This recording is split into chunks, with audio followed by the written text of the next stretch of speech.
Hello everyone, তো welcome to my channel. তো নতুন একটা ভিডিও নিয়ে আমি চলে এলাম তোমাদের সঙ্গে শেয়ার করতে। তো এই দেখো সমুদ্রটা কি দারুণ লাগছে না? সমুদ্রের ঢেউ আমার তো বেশ ভালো লাগে। এটা দেখেই মন খারাপ মানে ভালো হয়ে যাবে। তোমাদের কার কেমন লাগে সেটা কিন্তু জানাতে ভুলবে না। তোমাদের সমুদ্র ভালো লাগে না পাহাড় ভালো লাগে সেটা আমাকে অবশ্যই কমেন্ট বক্সে জানাবে। আমার তো ভীষণ ভালো লাগে সমুদ্রে নানা রকম মাছ, তারপর সমুদ্রের পাড়ে, বিশেষ করে সমুদ্রের পাড়ে ভোরবেলা এবং সন্ধেবেলায় হাঁটতে এবং বসে থাকতে আমার ভীষণ ভালো লাগে। তোমাদের মতামতটা আমাকে অবশ্যই জানিও কিন্তু। তোমাদের কার কোনটা ভালো লাগে, সমুদ্র না পাহাড়, সেটা আমাকে অবশ্যই কমেন্ট বক্সে জানাবে। তো এটা যেটা দেখছো ভিডিওটা, এটা অনেক আগে করা। এটা আমি শীতকালে গেছিলাম। তো এটা হচ্ছে মন্দারমণি।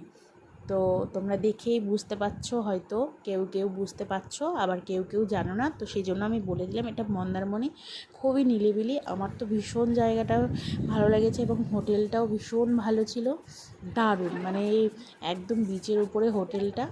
একদম হোটেলের ওখানে যে পার্ক মতন থাকে সেখানে বসেই সমুদ্রটা সুন্দরভাবে বোঝা যায় যখন জোয়ার আসে। আমার তো ভীষণই ভালো লাগে। আর আমরা যখন গেছিলাম তখন ছিল কুয়াশা ভরা ঢাকা, রোদ ওঠেনি একদম বললেই চলে। মানে আমরা স্নান করতেও আমাদের সবার ঠান্ডা লাগছিল, বৃষ্টি পড়ছিল, মানে নিম্নচাপ মতন ছিল। তো আমাদের একটু সবার কপাল খারাপ ছিল, কিন্তু কি করব, সমুদ্রে যখন গেছি স্নান করতেই হবে। আমি তো স্নান করেছিলাম। আর এই দেখো খেলা হচ্ছে বিকেলবেলায় সুন্দর খেলা জমে গেছে পাড়ে। নিরিবিলি ছিল সেই কারণেই কিন্তু খেলাটা জমে উঠেছে।